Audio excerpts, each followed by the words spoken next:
tun yanzu zaka fara addu'a ka ce ya Allah ka sada ni da watan Ramadan, kuma ya Allah ka taimaka min in yi azumi yadda kake so, ya Allah ka taimaka min in yawaita ibada, in yawaita ayyukan alkhairi.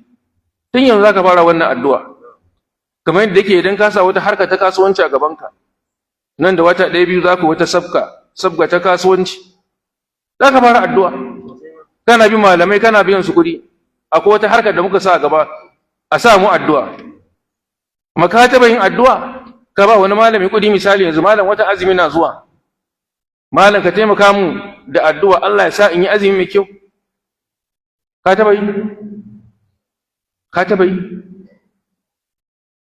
To shi yasa muke cewa mun fifita duniyar mu akan lahirar mu, mun so ba wannan shine hakikanin al'amari.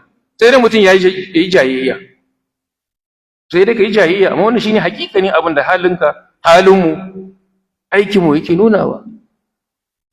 Saboda ka wajibi ne mu gyara. Allah subhanahu wa ta'ala ya datar da mu, Allah ya sada mu da watan Ramadan, kuma Allah subhanahu wa ta'ala ya ba mu ikon azumta, Allah subhanahu wa ta'ala ya ba mu ikon aikata ayyukan alkhairi.